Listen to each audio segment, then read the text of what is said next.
Greetings. I hope this finds you well. This is Courtney Rollins with the Life in Transitions Experts podcast.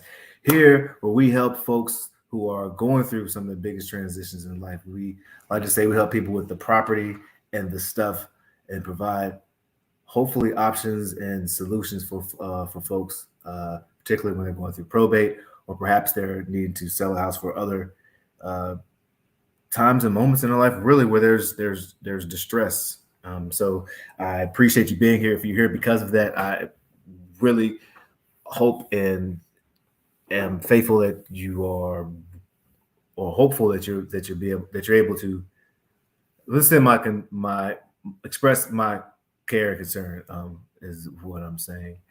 And today is going to be a little different. Usually on Mondays, I pull the veil back and look at different parts of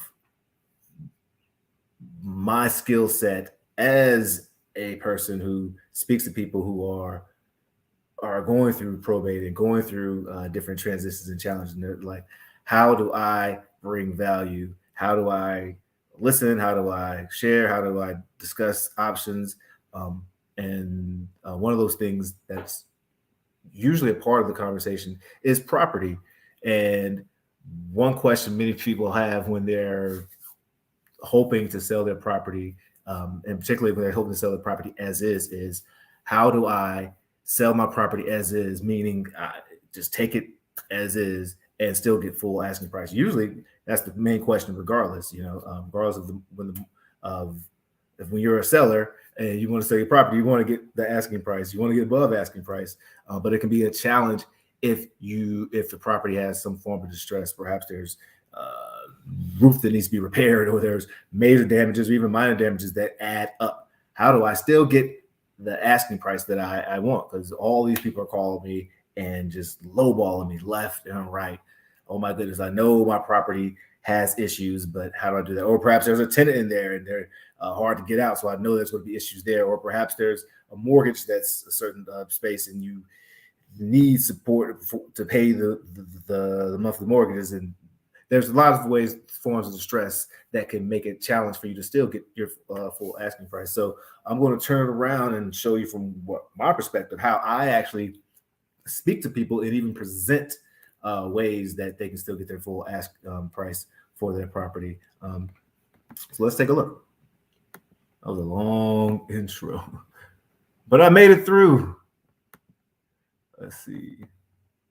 Present arms. Shout out to Canva. I need to get an affiliation with Canva because I use them so much. It's awesome. Sorry, how to get full asking price. The main thing is, especially I preach to my team, is just to keep it simple. When we're presenting, or especially when there's folks who are reaching out to people to see if they need support or help, particularly with their property. When someone raised their hand and says yes, and then we discuss and find out that, hey, we maybe can't agree on price, or perhaps we just want to present this to folks because we want to give folks all their options. We just try to keep it simple, and you can just simply ask, hey, if the property qualifies, because of course not every property fits or qualifies, but if the property qualifies and if I can get you the price that you want, can you take it on terms? And that's usually the words that they use, terms, because it's not scary. A confused mind says no, so I'm not trying to bombard you or overcomplicate things with what the specifics of it are at that stage, at that time. You just ask the question, you just be quiet, and you listen.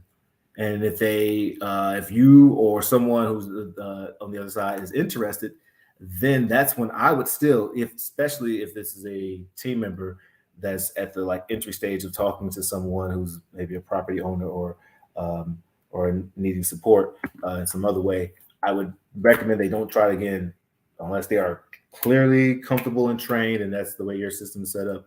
I would have them just go ahead and set up a meeting with the next team member who's going to be able to discuss it further. And I would even, give them the freedom to say that, hey, okay, that's not my wheelbarrow, or it's not my wheelhouse to say, but let me get you to John, who can speak to you about that, or let me get you to Nancy, because she's going to be able to discuss things with you better than I can.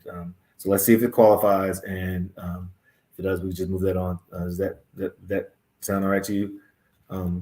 Another question I like to ask is at the end of like, can you take it on terms or probably not? I like to ask people, if I give people opportunities to say no and know that's completely okay to say no. Let's look at just some of if you are negotiating, if you have gotten to the point you want to discuss with them. Really, this is creative financing, so it could be any way that you want it. So a lot of questions I usually ask is, what do you think is a good monthly payment? Because sometimes it could be based on a certain amount that's really comfortable. What's comfortable for one seller could be uncomfortable for another. Some sellers are willing to take no down payments if that purchase price is locked in, and for many different reasons. Perhaps there's a relationship there, or perhaps they don't want that money on their books just yet. There's tons of different reasons that a experienced or just a seller may consider a smaller monthly payment, or they may consider a higher monthly payment. It really just all depends. It's creative financing, right? Would you want a down payment? Some, again, may want one, may not want one, based on many plethora of reasons. This is creative financing. The length of the terms. Is this going to stretch out for 20, 30 years, and that seller knows they have monthly payments coming, or whatever the terms say the iteration of the payments are? Or is this going to be a 2-year, 3-year, and there's a balloon payment of the final amount at that time? Whatever it is, it needs to be sketched out so that the attorneys and everyone can properly put that there. Again, this is creative financing. What are the issues that we need to have there, as well as making sure there's, of course, things in your documents that protect you and protect all parties, such as being able to foreclose and it being secured by the deed. Matter of fact, we can talk about some of the benefits and some of the things to look out for as well on all sides. One benefit is that you lock in the purchase price, regardless of the real estate market going up or down. If we're in a bubble or not, things about to crash or things about to keep skyrocketing, whatever, you got that price locked in, so what the price is, and that's great for all parties. I'm not a financial advisor, but from my understanding, if you take payments of when you receive income, you're usually taxed on it if you're receiving it or whoever entity is receiving it. However, if it's payments are taken over 12 months, then it's considered passive income. It's not considered active income, and it's not taxed in the same bracket. So again, check with your CPA, but that's one of the great benefits folks enjoy when they do stretch out their payments. Passive income is, well, you are now receiving passive income, which is awesome. And a lot of people want that income that is coming in steady, that doesn't require a continuous output of your energy. You're the bank, not the landlord, so you're not dealing with those 3 T's: toilets, termites, and tenants. You're the bank, so you're holding the note, you're receiving that.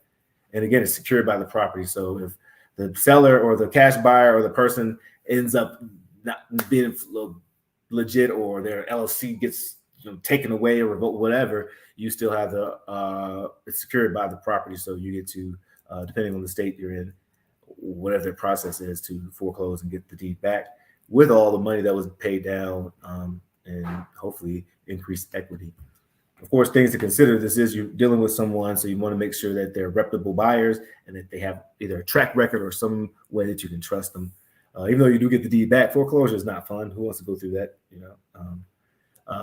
There's other things to consider for the purchase price. Again, that maybe the real estate market keeps going up, and perhaps you lose all the equity that you could have received. A tax benefit of being a renter or a landlord, I should say, is that that owns the property, or is that you get to cost aggregate, and basically you get to deduct a lot of losses based income that you're receiving, which will lower your tax liability.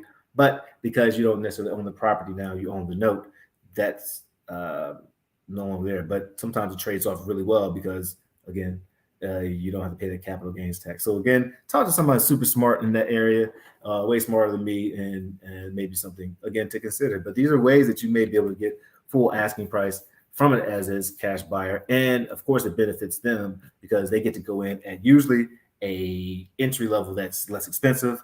They usually, now that they own the property technically because the deed's transferred in their name, they get to qualify for loans and things of that nature to pay you quicker, as well as complete whatever investment strategy that they're completing. So quite often is when there's other ways there's even more wins when you can actually put someone else into that home and all the benefits of it. It helps the economy, hurts no one, helps everyone. But again, it has to be reputable folks all around and involved. So make sure you have the attorneys that are reputable, making sure this is tight and done well and properly. And if you have any questions, holler at your boy. You can reach me at Courtney at doreideals.com or Courtney at estateproservice.com or DM me, all that good stuff. And I'd love to work with you and help you.